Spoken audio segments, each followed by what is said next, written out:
Yeah, he is, but he was behind. No one could tell us where the press conference was. So All right. that's why. Anyway, guy just grabbed me, but Sean is on his way. Okay. Yeah, I sent the guy back to get him. Okay. Do you want us to start, or do you Yeah, want to start, and you can ask him his questions when he comes. You won't feel like a moron sitting here then.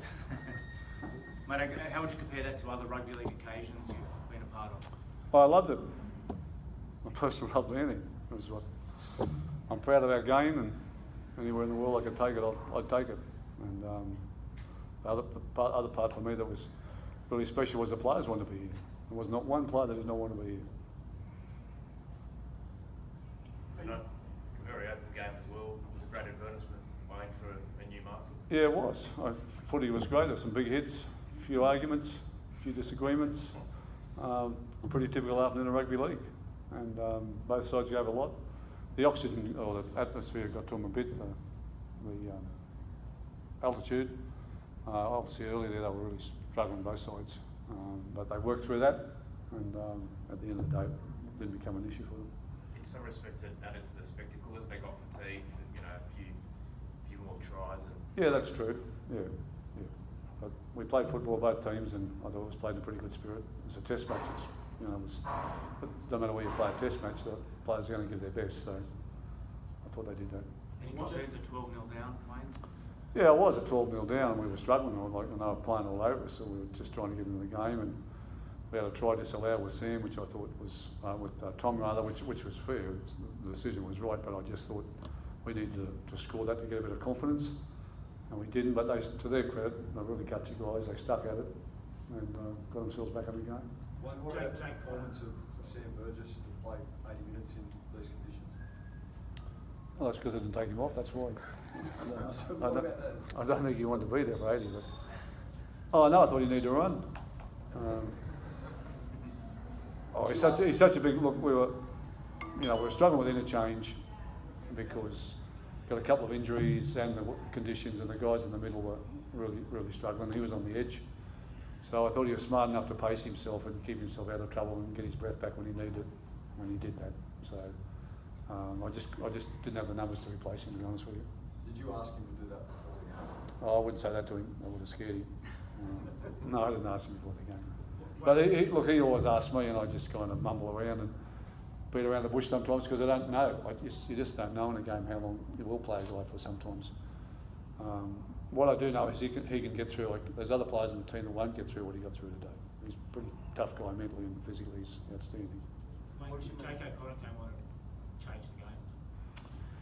Yeah, well, I think that's one of the really good things about this team. We brought 3 new players into the team, 2 of them played and one didn't, and they wanted to be here. That was the best part. And Tommy Mackison as well, he was outstanding. They just wanted to get out and play with these blokes. And that's what you crave for in teams, particularly when you have rep teams.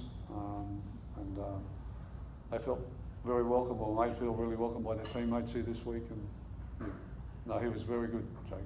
I liked what I saw at train. I'd only seen him on television. A couple of the guys gave a rap to him, and thought I'll take a risk with him. And there's no risk with him. Were you always going to play him in the halves, or? Well, he can play hooker, he can play 5'8", he can play in the centres, and it had a lot of appeal to me with that as well. So when Lomax got injured, he went to 5'8", and I would have put him in hooker later on, but he went off himself. I brought John Bateman on then. Wayne, before now, you were a big proponent of spreading the game globally. Now you've been here a week, you played the game. How did it pan out for you? Well, I just hope they invite us back next year because I want to be here. I'm sure the team want to be here. It's a great facility, it's a great atmosphere.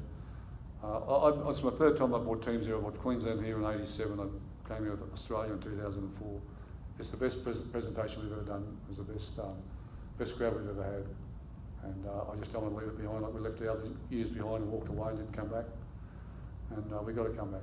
We've got a great product. Sorry, I was going to say the crowd, not too bad. The field was brilliant. Yeah, it was.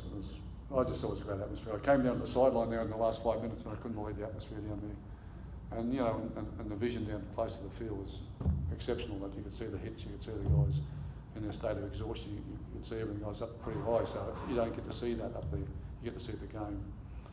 But I just want the game to embrace it. And we had a lot of issues with our game getting here. I just like they're not here today, the people that were making the issues, but I just hope they get the message. And they work it into the program, and that we can come here and start to put an imprint in places like Denver and America. So what does the game need to do then, Wayne, to make sure? Well, the game needs to recognise the importance of it. You know, if we don't have a global product, we're not going to have a product in 20 years. Okay, sport's changing that quickly, and we're all so much. You know, our kids are growing up, and they're growing up with all the sports around the world, and you know, I want to be in that place, in the marketplace where we can take rugby league and people know about it and want to come and see it and want to play it. Sean, can you just tell us what it was like for you out there? You know, the heat, the altitude, the big crowd, the fast pitch, the fast game ball. What was it like for you out there? Yeah, the heat obviously took his toll a little bit, but the altitude was probably the biggest thing. But both sides felt it. I think it made the game a little bit scrappy at times, but the boys you could just get through it. As Wayne said, the middles get rotated when they need to, and the edges do what they need to do. But yeah, it was definitely a new experience for a lot of the boys to feel that kind of difference in altitude. But it was something different. Hopefully we'll go back home now and feel a lot fitter. Sean, have you got a favourite memory from the week that you'll take away? Loads.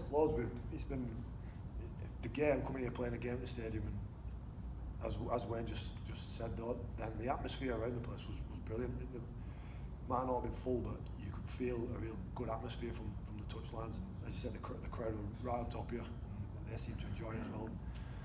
We had opportunities to go and see Denver Broncos training ground. We've been to a Rockies game, so it's just been a massive experience for everyone involved. Why do you think you were able to do what you did after being 12-0 down? What were the factors that allowed you to sort of get on top of them, do you think? They probably just had this better start. I think when you that energy battle early on, they kind of won that, and it took us probably 20-30 minutes to get it back, and went in. I think they were going all square, which weren't a bad position after being 12 down. So we was reasonably happy with that, and then we just kicked on in the second half. Wayne made the point earlier about all you guys wanted to come here. I'm just curious, what was the big driving force? Why was it so important for you guys to come here to the US to do this? We want to play for our country. Simple as that. I think by doing that, we spread the brand of rugby league more than you do at club level. Club level's kind of seen in your country, and that's pretty much it. And I think you get opportunities to play for your country, which is always special, but that brings in the attraction from outside your country and coming to places like this and getting to experience this. Hopefully we kind of spread the rugby league word a little bit, and more people get an interest in it. And for us to play the game and experience this is massive, but to get to do that as well is something special. When the NRL and the clubs have indicated they won't release players for this game next year, do we just get the same political battle for the next 12 months that we have for the last 2 months? Yeah. Where does it start? Starts now. Starts today. Okay. You know, it just defies logic. Okay, from my point of view, that we can have Samoa play Tonga, we can have Papua New Guinea play Fiji, we can have a state of origin game, and we're the ones that are going to put ourselves out to come over here and play, and we want to do that, and we can't play on the same weekend. Okay. Now, when they can justify that to me, then I'll drop off and say, well, you won your point. But they can't. And, you know, with better scheduling, we wouldn't have players. But, you know, there's players playing Origin tonight in Australia that will have to back up for their clubs on Thursday. You know, but with better scheduling, you know, we don't have to have our players back up on Thursday for this game. But it just needs some cooperation. But, you know, he wants to play for his country. No greater honour. They want to challenge themselves. And we need to get our head out of the sand. And, you know, as I said recently, you know, if we were to start Origin now, Origin would never start now. Okay, because the clubs did in the 80s, didn't want it, but McAuliffe and Kevin Humphries were strong enough men to say that's what we need. And we need a lot of people to stand up in the international game now, because it's the next horizon. And just finally on Elliot Whitehead, is that his best game, the England jumper? Yeah, he was outstanding. He's been playing good at Canberra. I said him through the week. I've been really impressed with the way he's been playing. So he just brought that form here. But he had a wonderful game. But he had a lot of teammates that had great games with him too. But yeah, as good as I've seen him play. He was pretty good in the World Cup final. But this was just another level for him here today. Wayne, how significant was it that this was broadcast live in the US sake? I don't know. So many people were exposed to Can the I- game. do I really have to answer that? But you know, the people back at home that run our game will find the negative in that for some way. You know, like that's. You know, I come over on American United on Sunday, and I was so elated. They had rugby league on the plane, and I could sit there and I watched Canberra play, which was a live game, played the Tigers, and I watched Newcastle play Melbourne, and I hope I can watch the Origin going home tonight. We got a great product. I don't know why we're embarrassed about it. It's always, you know, other codes don't have the product we have, and they put themselves out there. We're the reverse. And I just hope so many people watch this game in America today, and they're looking at the TV guys to see when the next Summer Rugby League's on, so they can watch it again. What were the injuries that you mentioned? Injuries? Injuries, yeah. I don't think it's nothing too serious. Yeah, just there's nothing that we're putting anyone out for a month or anything like that. No, it's pretty good. Thank you, Wayne. Thanks, Sean. Thanks, guys. Thanks. Thanks, guys.